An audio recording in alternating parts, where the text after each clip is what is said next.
Hey everyone, welcome back to FT News. I'm Myra. Spider-Noir Episode 8 wraps up almost every major storyline from the season while also quietly teasing where Season 2 could go next. And, surprisingly, the finale is much more emotional than just another superhero ending because underneath all the noir action, this episode is really about Ben finally accepting who he is. So, let's break down the full ending because there are a lot of important details hidden throughout the finale. The episode starts with Cat Hardy secretly meeting Janet. And this moment is important because Cat finally admits she betrayed Ben earlier in the season when she sold him out to Dr. Faber. She says she wants to make things right now by helping them use the antidote against Flint and Dirk. But unfortunately, Silvermane already knows about the antidote and realizes how dangerous it could become. Because if somebody can neutralize superpowers, then suddenly all of his strongest weapons become useless. So Silvermane decides he needs both the antidote and Spider-Noir himself under his control. Meanwhile, Robbie gets dragged directly into danger when Flint and Dirk capture him and bring him to Silvermane. At this point, Silvermane is already beginning to suspect Ben might secretly be the Spider. And then things become even more dangerous when Dirk suddenly recognizes Ben from the war. This becomes one of the biggest turning points in the finale because Silvermane realizes something feels off. Why would everybody from Ben's platoon have powers except him? That suspicion pushes Silvermane closer to discovering Ben's secret identity. To test Ben, Silvermane points a loaded gun directly at Cat Hardy because he believes Spider-Noir would never allow her to die. Now, normally Ben could stop this instantly using his powers. But after his earlier fight with Tombstone, his abilities still haven't fully recovered yet. So for a moment, Ben genuinely cannot save her. And during this tension, Cat finally reveals the truth. She admits she was the one who hired Addison to burn down Silvermane's mansion earlier in the season. And she did it because she loved Flint Marco. This confession completely changes Silvermane's view of her because now he realizes she betrayed him personally. Right before Silvermane can shoot Cat, Spider-Noir suddenly arrives. Except it's not actually Ben. It's Robbie wearing the spider suit. And this part becomes important later because Dirk immediately injects Robbie with the antidote, believing he just neutralized the real Spider-Man. But of course Robbie never had powers in the first place.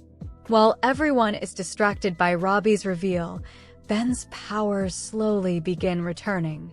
And once he fully recovers, the entire finale explodes into chaos. Gunfire, fights, street battles. Everything completely spirals out of control. Ben finally suits up again as Spider-Noir and confronts Dirk directly while holding the final antidote syringe. But then disaster strikes again. Dirk uses his electrical powers to overload the syringe and destroy it, meaning the very last antidote is almost lost forever. Now the emotional center of this finale really comes from Flint, Cat, and Ben. Because Flint and Dirk slowly become opposites of each other. Flint still has humanity left. Dirk doesn't. And during the final street fight, Dirk's powers become so unstable and destructive that he actually starts crystallizing the sand inside Flint's body, slowly killing him. Meanwhile, Cat tries stopping Dirk herself, but her gun runs out of bullets. Dirk electrocutes her brutally. And for a moment it looks like everybody may die here. But then Ben finally defeats Dirk by webbing him directly into an incoming subway train. And this kills Dirk instantly. So Dirk's death becomes one of the finale's two major deaths. The second major death happens inside Silvermane's lounge. While the others are fighting outside, Cat shoots Silvermane dead herself. And honestly, this death feels inevitable because Silvermane created most of the destruction happening throughout the season anyway. Now, one thing I really liked about this finale is how it handles Ben's character arc. Because the entire season kept questioning whether Ben even wanted these powers anymore. Everybody around him kept suffering. His powers were draining him physically. and the antidote gave him a chance to finally walk away from all of it. But in the end, Ben refuses the cure. And that decision says everything about where his character ends emotionally. Earlier in the season, Ben mostly viewed being Spider-Noir as a curse. But after everything that happened, he realizes responsibility matters more than escape. That's why instead of using the final antidote on himself, he gives it to Cat so Flint can survive. And yes, Flint survives. The finale confirms Cat uses the antidote to cure him. At Silvermane's funeral later, Flint no longer has the sand patches on his skin, confirming he's fully human again. And Flint and Cat officially leave together. So despite all the betrayal and chaos between them this season, they still end up together in the end. Another major storyline that gets resolved is Tombstone. After Ronnie used the antidote on him earlier, Tombstone permanently loses his powers and leaves New York completely.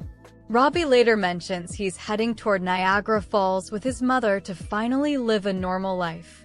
Now Robbie himself actually gets one of the happiest endings in the finale. Instead of returning to the Bugle permanently, Robbie becomes editor-in-chief of his own newspaper called the Harlem Herald.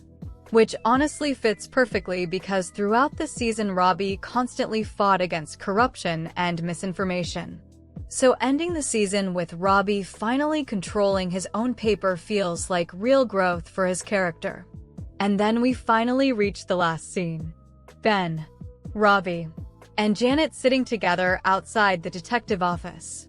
And this final scene is much quieter than the rest of the episode, but it matters because it shows everybody moving into a new chapter.